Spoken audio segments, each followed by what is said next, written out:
फिर से आपका स्वागत है एजुकेशन एकेडमी के अगले सेशन में। तो पिछले सेशन में हमने प्रस्तावना के बारे में बात करी थी। तो प्रस्तावना के बेसिक चीज़ों को हम समझ गए थे और आज हम बेसिक स्ट्रक्चर को समझेंगे। ठीक है। तो बेसिक स्ट्रक्चर क्या है मैं भी आपको बताता हूँ, मूल ढांचे का सिद्धांत।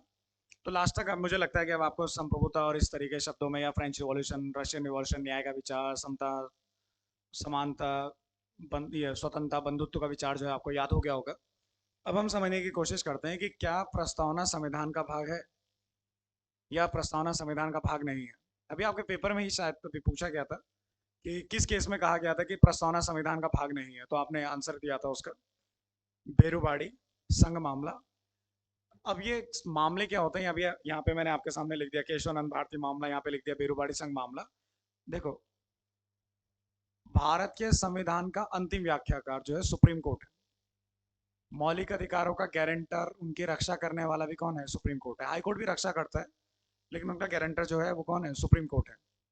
तो इसका मतलब क्या है कि कोई भी विचार संविधान को लेकर के या किसी भी संविधान में लिखी गई बात को लेकर के कोई विचार उत्पन्न होगा तो मुद्दा जो है कहाँ निपटाया जाएगा? सुप्रीम कोर्ट में लिखा निपटाया जाएगा। इसको हम इस तरीके से कह सकते हैं कि final interpreter of Indian constitution कौन है? तो final interpreter of Indian constitution या फिर संविधान का अंतिम व्याख्याकार, उसकी इंटरप्रिटेशन करने वाला जो अंतिम जो है वो कौन है? सुप्रीम कोर्ट है। तो कोई भी मामला हो वो कहाँ चला जाता है? सुप्रीम कोर्ट में चला जाता है। तो इसी प्रकार का एक मामला था बेरुबाड़ी संघ मामला।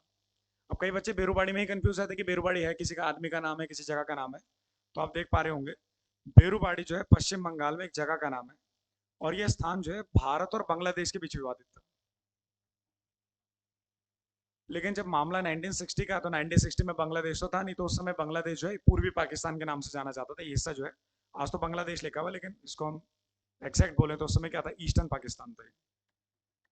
भारत का जब बंटवारा, दो पाकिस्तान बने थे। पाकिस्तान तो एक ही था, दो तरफ पाकिस्तान बने थे। मूर्खता थी उन लोगों की, एक वेस्ट पाकिस्तान और एक ईस्ट पाकिस्तान और बीच में भारत। तो भारत ने फिर 1971 में ईस्ट पाकिस्तान को किसमें कन्वर्ट करवा दिया था? बांग्लादेश में। कन्वर्ट क्या करवा दिया था? आज़ादी की लड़ाई लड़ी गई थी पूरी उनके लिए, भारत ने पूरा समर्थन किया था उनके लिए। तो जो पूर्वी पाकिस्तान था, ये एक इलाके पे अपना क्लेम करता था कि भैया बेरुबाड़ी नाम का जो जगह पड़ता है ये जलपाईगुड़ी के पास, तो ये हमारा है, पश्चिम बंगाल में जगह पड़ती है। तो भारत ने कहा तुम्हारा है तो करते हैं, कुछ मुद्दा करते हैं। तो उन्होंने कहा कुछ हिस्सा भारत का रहेगा और कुछ हिस्सा किसको दे देते हैं? बांग्लादेश को दे देते हैं या पूर्वी पाकिस्तान को दे देते हैं। अब ऐसा तो है नहीं कि वो केक है कि उठा के दे दिया सीधा कि भैया लो तुम खा लो उसको। अब भारत की कोई टेरिटरी जो है वो किसी अन्य देश को दी जा रही है, तो कैसे दी जाएगी? तो संसद ने जो है एक विचार रखा कि हम क्या करते हैं, आर्टिकल 3 का प्रयोग करते हैं और ये हिस्सा किसको दे देते हैं? बांग्लादेश को दे देते हैं, क्योंकि आर्टिकल में लिखा है, आर्टिकल 3 में साफ लिखा है कि संसद को अधिकार है कि वो राज्य का क्षेत्रफल बढ़ा सकती है, घटा सकती है, उसका नाम बदल सकती है, या नए राज्य की क्या कर सकती है? स्थापना कर सकती है। तो संसद को लगा कि ये तो हमारी शक्ति है ही, हम राज्य का क्षेत्रफल बढ़ाएं या घटाएं, और उसका पश्चिम बंगाल का थोड़ा क्षेत्रफल घटा के किसको दे दें? बांग्लादेश को दे दें। और इसमें याद रखने लायक बात यह है कि ये जो काम संसद करेगी ये कैसे बहुमत से करेगी? साधारण बहुमत, सिंपल मेजोरिटी। अभी साधारण और विशेष बहुमत क्या होता है उसको समझेंगे, लेकिन यहाँ बहुमत किसकी बात हो गई? साधारण बहुमत की बात भी होगी। अब साधारण बहुमत से काम होना है, सिंपल मेजोरिटी से काम होना है। तो ये मामला चला गया फिर सुप्रीम कोर्ट के पास। तो सुप्रीम कोर्ट ने केस बेरुबाड़ी मामले में 1960 में, बेरुबाड़ी तो जगह होगी, लेकिन जब ये मामला सुप्रीम कोर्ट के पास गया तो सुप्रीम कोर्ट ने कहा कि आर्टिकल 3 में जो लिखा है वो ये लिखा है कि भारत के राज्यों के लिए, जो भारत के अंदर मौजूद राज्य हैं, उनका क्षेत्रफल बढ़ाओ घटाओ, उनका क्षेत्रफल बढ़ा करके किसी और अन्य राज्य को दे दो या फिर नाम बदल दो राज्य का। लेकिन अगर भारत से बाहर किसी अन्य देश को अपने टेरिटरी देनी है, जैसे भारत की टेरिटरी पूर्वी पाकिस्तान को देनी है, तो उसके लिए आप आर्टिकल 3 का प्रयोग नहीं करोगे, उसके लिए आप आर्टिकल किसका प्रयोग करोगे? 368 का प्रयोग करोगे। और साधारण बहुमत से नहीं, विशेष बहुमत के द्वारा क्या किया जाएगा? ये कार्य किया जाएगा। या आर्टिकल 368 के तहत आप जानते हैं कौन सा बहुमत लगता है? विशेष बहुमत लगता है।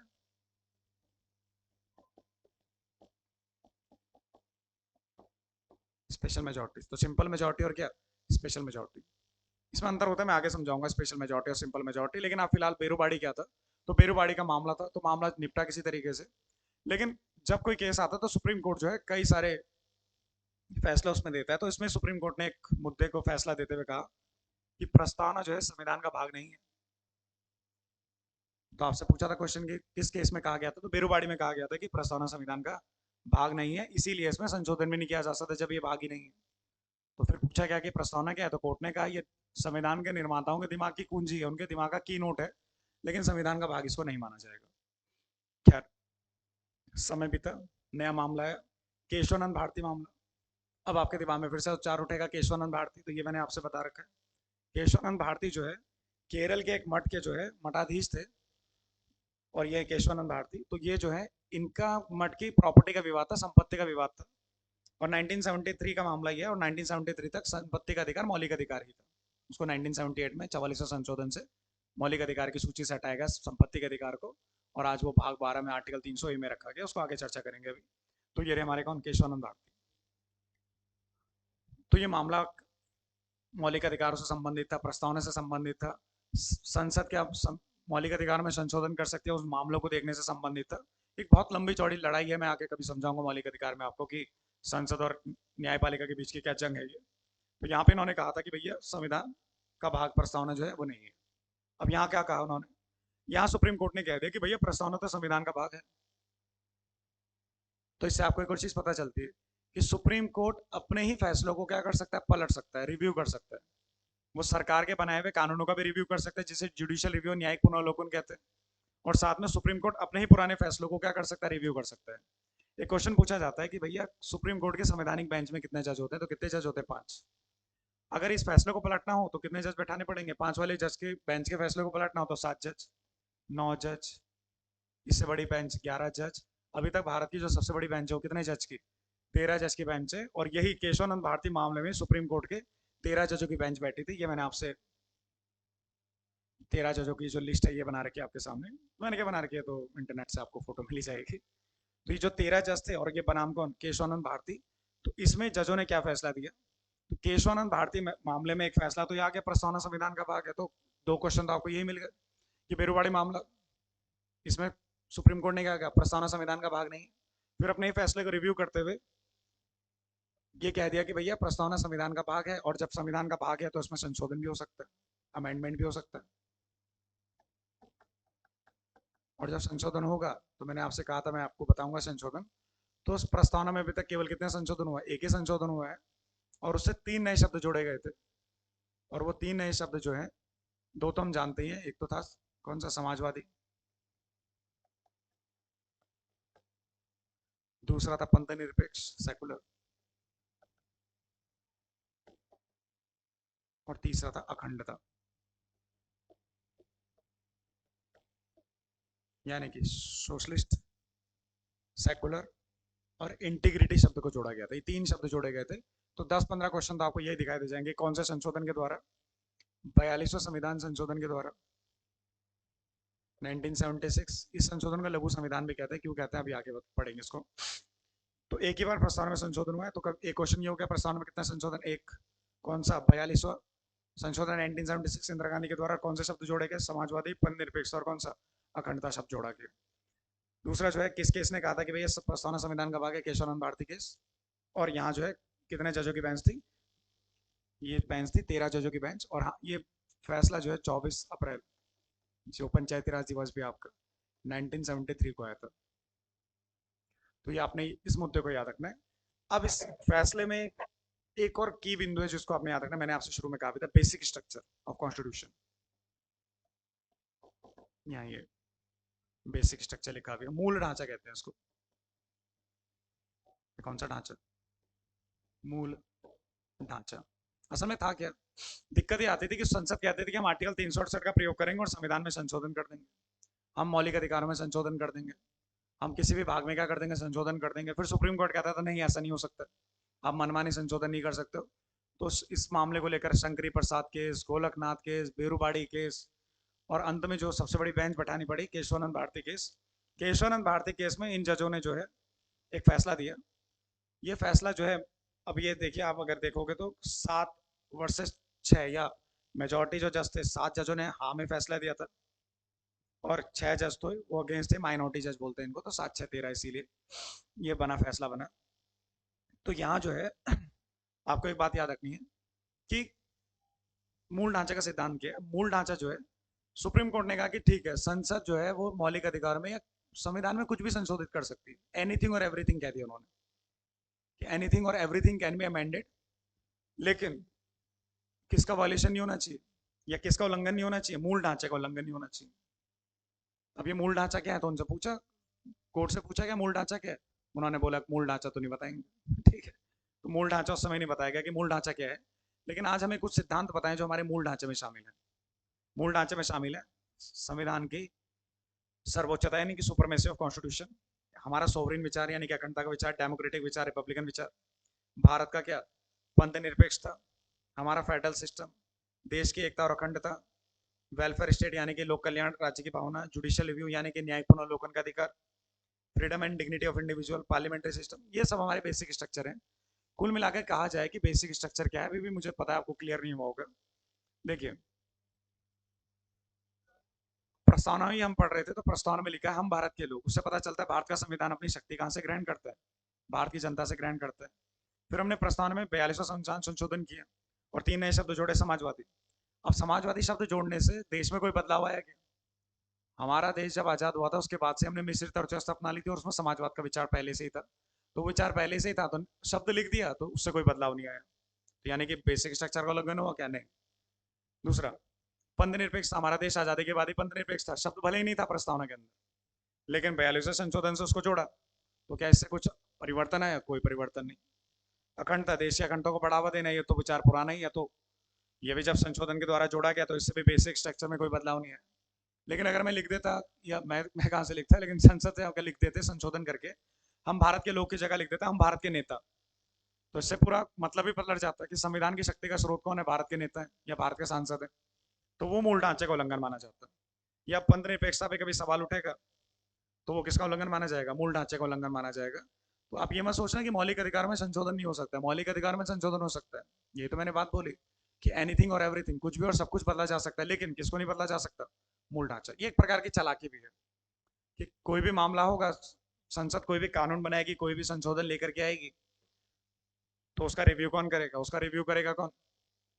Supreme court. और फिर वो कह देगा भैया ये जो तुमने कार्य किया, ये कानून बना, ये मूल ढांचे का क्या करता है? उल्लंघन करता है, इसे रद्द कर दिया जाए। और ये देखिए, दिमाग देखिए जजों का, जुडिशियल रिव्यू को भी क्या बता दिया? मूल ढांचा। कभी जुडिशियल रिव्यू छीनने की शक्ति है या कोई कानून बनेगा तो कोर्ट कह देगा भैया ये भी मूल ढांचा है। जैसे सरकार ने क्या किया, 99वां संविधान संशोधन किया जिसके द्वारा बोला गया कि देश में जो है राष्ट्रीय न्यायिक नियुक्ति आयोग बनेगा, एनजैक बनेगा, जो जजों की क्या करेगा? नियुक्ति करेगा। अभी जजों की नियुक्ति के लिए कॉलेजियम प्रणाली चलती है, जज ही जज की नियुक्ति करवाते हैं। मुख्य न्यायाधीश 4 वरिष्ठतम न्यायाधीशों से सलाह मशवरा करके राष्ट्रपति को सलाह देता है और राष्ट्रपति क्या करता है? जजों की नियुक्ति करता है, इसको कहते हैं कॉलेजियम। तो सुप्रीम कोर्ट का कॉलेजियम, चीफ जस्टिस प्लस 4 वरिष्ठतम न्यायाधीश। लेकिन फिर सरकार ने कहा नहीं, हम नया एनजैक बनाएंगे, एक राष्ट्रीय न्यायिक नियुक्ति आयोग बनाएंगे, नेशनल जुडिशियल अपॉइंटमेंट कमीशन बनाएंगे, और वो क्या करेगा? जजों की नियुक्ति करेगा। अब वो जजों की नियुक्ति करेगा तो सुप्रीम कोर्ट ने कहा ठीक है, तुम बना लो, कानून बना लो, संशोधन कर लो, रोका नहीं उनको। आर्टिकल 124 ए भी आ गया, सब कुछ हो गया, ये सदस्य होगा, वो सदस्य होगा, सब बता दिया। बाद में सुप्रीम कोर्ट बैठा, उसने कहा भैया ऐसा है, एनजैक जो है संविधान का उल्लंघन करता है, सुप्रीम कोर्ट की स्वतंत्रता का उल्लंघन करता है, न्यायपालिका की स्वतंत्रता को छीनता है, इसीलिए हम इसको क्या करते हैं? जुडिशियल रिव्यू करते हैं, इसको क्या करते हैं? नल एंड वॉइड कर देते हैं। तो अभी भी जजों की नियुक्ति जो है वो किससे हो रही है? कॉलेजियम प्रणाली से हो रही है। एनजैक को क्या कर दिया गया? उस समय समाप्त कर दिया गया। अब आगे देखते हैं सरकार क्या करती है इसके लिए। तो ये सिद्धांत आपका कौन सा सिद्धांत? मूल ढांचे का सिद्धांत। आगे एलआईसी मामले में भी सुप्रीम कोर्ट ने यही कहा कि भैया प्रस्तावना संविधान का क्या है? भाग है। तब आपके दिमाग में क्वेश्चन आएगा कि भाग है या नहीं, बोले क्या? तो आपने बोलना कि भैया बेरूबाड़ी में कहा था भाग नहीं है 1960 में, लेकिन 73 में बोल दिया कि प्रस्तावना संविधान का भाग है, तो प्रस्तावना संविधान का भाग है। और क्या इसमें संशोधन हो सकता है? हाँ, इसमें संशोधन हो सकता है। कितने संशोधन? एक संशोधन हुआ। कौन से शब्द जोड़े गए? समाजवादी, पंथ निरपेक्ष और कौन सा? अखंडता। तो मैं उम्मीद कर रहा हूँ ये आप समझने में सफल रहे होंगे। और ये मूल ढांचा क्या है? मूल ढांचा जिसका उल्लंघन नहीं किया जा सकता। अगर कोई भी संशोधन मूल ढांचे का उल्लंघन करता है तो ऐसे संशोधन को क्या कर दिया जाएगा? समाप्त कर दिया जाएगा। ठीक है, या उसको मान्य नहीं माना जाएगा, नल एंड वॉइड कर दिया जाएगा। तो केशवानंद भारतीवाद में एक और सिद्धांत आया, कौन सा? मूल ढांचे का सिद्धांत। ठीक, तो ये भी पॉइंट आपने याद रखना, ये भी आपके मेन क्वेश्चन बन जाता है और ये क्वेश्चन भी आपके पेपर में पूछा ही गया। इसके बाद जो है मुद्दा आता है कि प्रस्तावना के लेकर के विभिन्न व्यक्तियों का मत या विचार।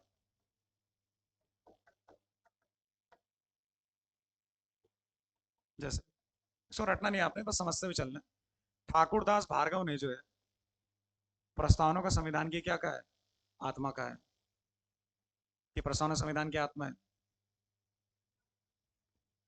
अब यहाँ पे एक कंफ्यूजन रहता है। देखिए, बी आर अम्बेडकर ने कहा था कि आर्टिकल 32 संवैधानिक उपचार का अधिकार संविधान का हृदय और आत्मा है, लेकिन ठाकुर दास ने कहा था कि भैया प्रस्तावना संविधान की क्या है, आत्मा है, सोल ऑफ इंडियन कॉन्स्टिट्यूशन है। तो जब आर्टिकल 32 या बी आर अम्बेडकर के तजुर्बे से या उनके बारे में संदर्भ में पूछेगा, तो हमने आर्टिकल 32 को बताना है आत्मा।